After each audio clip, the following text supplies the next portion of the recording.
Muito bom dia a todos. Passamos agora a estudar os conteúdos ou o assunto sobre o erro aleatório.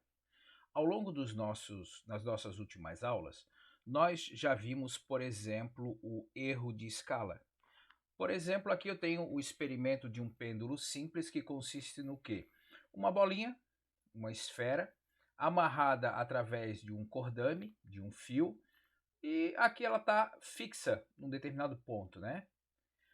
A ideia o que é? Eu trago essa esferinha até aqui, solto ela, ela vai entrar em movimento até a outra extremidade e vai voltar.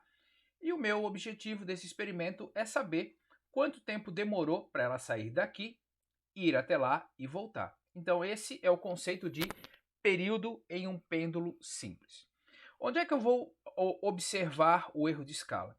Eu vou observar o erro de escala quando eu tiver que fazer essa medição do comprimento do fio. Eu vou observar o erro de escala quando eu tiver que medir o diâmetro dessa esfera. Provavelmente aqui você vai usar uma régua milimetrada, uma trena. Provavelmente aqui você vai usar um paquímetro ou um micrômetro, dependendo do tamanho dessa esfera. Lembrando que você sempre precisa utilizar o instrumento de medida mais preciso que estiver à sua mão para você ter a melhor medida possível, tá? Nós já vimos também conceitos sobre o erro sistemático, certo? Então, por exemplo, essa esfera aqui não é algo que possui uma massa tão significativa. Então, por exemplo, se você estiver fazendo num ambiente onde você percebe que tem um certo fluxo de vento que pode atrapalhar essa medida, você pode ir lá, colocar uma barreira, interromper esse fluxo de vento. Então, vamos lembrar que o erro sistemático é aquele erro que é a partir do momento em que eu detecto, eu percebo que ele está aparecendo em todas as minhas medidas, mas eu consigo ir até lá e acabar com ele. Então, por exemplo, esse seria um erro sistemático. Mas agora, hoje, nós vamos ver o erro aleatório. O que é o erro aleatório? Então, por exemplo, o meu objetivo é pegar aquela esfera, colocar até aqui e soltar. De repente, eu estou lá fazendo esse experimento com a minha equipe. Aí eu peço para o meu colega, ó, você solta a bolinha. Quando você dizer soltei, eu disparo o cronômetro. Será que entre a pessoa ir lá, soltar a bolinha e você apertar o cronômetro, não tem um certo delay? Esse delay, será que vai ser sempre igual? Será que daqui a pouco não é melhor eu mesmo ir lá, eu posicionar essa bolinha, eu soltar essa bolinha e apertar o cronômetro sem ter esse intervalo de tempo entre falar, soltar e eu apertar? Sabe? Então, o erro aleatório, ele aparece ao longo das minhas medidas e eu não consigo controlar ele. Eu não consigo eliminar 100% dele ao longo das minhas medidas, ao longo dos meus experimentos. Bom, então vamos falar um pouquinho mais sobre esse erro aleatório. Então, o erro aleatório é aquele que decorre de perturbações estatísticas imprevisíveis, tá? E acontecendo, ele pode ser ou acontecer em qualquer sentido. Então, às vezes acontece para mais, às vezes acontece para menos, tá? Então, não dá realmente para prever. Esses erros aleatórios, eles não seguem nenhuma regra definida, tá? Então, tento evitar uma aparece de outra forma e assim vai. E dessa forma, então, não tem jeito. Eles sempre vão se fazer presentes no meu experimento. Então, como é que eu vou fazer para calcular esse erro aleatório? Para calcular esse erro aleatório, eu vou ter que fazer uso de um tratamento estatístico. Então, por exemplo, eu não consigo ter 100% de certeza em nenhuma medida. Ponto. Mas agora achar que eu simplesmente vou lá no laboratório, vou fazer a medição de um período e essa medição já vai ser suficientemente para mim, suficientemente boa para mim, eu estou sendo muito arrogante. Então, normalmente, o que você faz? Você acaba fazendo, por exemplo, ali no pêndulo simples, diversas medidas, tá? E essas medidas, como nós já vimos, algumas vão ser para mais, outras vão ser para menos, mas são todas medidas válidas. Então, olha só, o postulado de Gauss, ele vai me dizer o seguinte: Primeiramente, a probabilidade de que se cometa um desvio pelo excesso ou pela falta, para mais ou para menos, é sempre a mesma. A probabilidade de que o erro cometido numa medida esteja compreendido entre menos infinito e mais infinito é de 100%. E o valor mais provável de uma grandeza é a média aritmética das diversas medidas da grandeza, sendo apresentada por. Então, por exemplo, daqui a pouco nós vamos discutir esse exemplo aqui, ó. Vamos lá. Aqui eu tenho a tabela, apresenta as medidas do período de oscilação de um pêndulo. Então, foram feitas aqui 10 medidas, certo? Aqui estão todas elas. Você pode ver que algumas são mais altas, outras são mais baixas, mas aqui estão todas elas. Então, o que é o valor médio? O valor médio é eu somar todas essas medidas aqui, certo? Então, aqui eu vou ter o somatório de todas as minhas medidas e vou dividir pelo número de medidas. Então, eu tenho aqui 10 medidas, vou somar todas elas e vou dividir por 10. Ao fazer isso, eu vou ter o meu valor provável, tá? Então, aqui está ela. Então, aqui eu tenho o valor mais provável ou o valor médio das minhas medidas. Bom, vamos lá que nós precisamos tomar alguns cuidados aqui, certo? Quando você soma todos esses valores, você vai encontrar, deixa eu colocar isso aqui um pouquinho para cima, você vai encontrar o seguinte valor: 13,250. Então, quando eu vou fazer, por exemplo, o 13,250 e vou dividir por 10, eu vou obter o quê? 1,3250. Você provavelmente seria muito tentado a simplesmente esquecer esse cara aqui. Mas como é que é a regra dos algarismos significativos para soma? Se aqui está a minha dúvida vai permanecer exatamente aqui. Então, esse cara aqui também é significativo. Então, eu tenho que tomar cuidado, porque, por exemplo, quando eu vou fazer aqui qual o valor mais provável da medida, eu ganhei um algarismo significativo. Porque na hora que eu somei, apareceu essa uma casa a mais aqui e eu não posso desprezar ela, tá?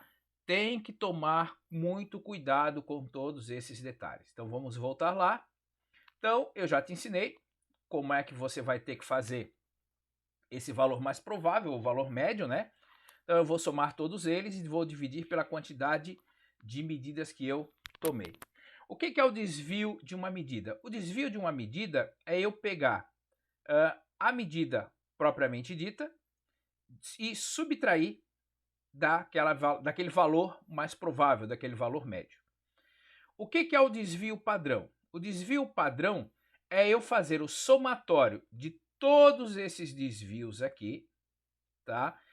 Elevar de todos esses desvios ao quadrado e dividir por n menos 1. Tá? Então, o desvio padrão, como está aqui, ó, apresenta a tendência das medidas de se distribuírem em torno do seu valor mais provável. Tá? E aí nós temos o desvio padrão da média, que também vai levar em consideração as mesmas características do desvio padrão.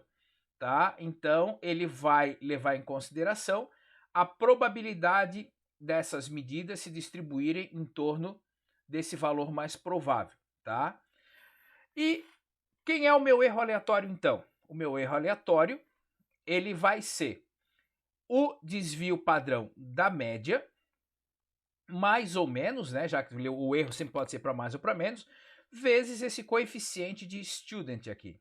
Bom, esse coeficiente de student, nesse momento, o meu objetivo é tentar maximizar o meu erro para garantir que, de fato, todas as medidas estejam dentro do meu intervalo. Então, eu vou tomar ele como sendo 1. Dessa forma, eu posso afirmar que o meu erro aleatório é o meu desvio padrão da média. Tá? Bom, então vamos lá então. Eu já conversei... perdão.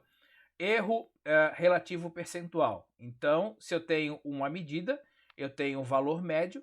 O erro percentual em relação ao valor médio vai ser aquela medida menos o valor médio sobre o valor médio vezes 100. Percebam, é tudo tratamento estatístico nesse momento, certo? Bom, então eu já apresentei para você essa discussão aqui. Qual é o valor mais provável da medida, tá? Preciso tomar cuidado com a quantidade de algarismos significativos. Qual é o meu desvio padrão? Bom, se você não sabe usar a calculadora, o que você vai ter que fazer?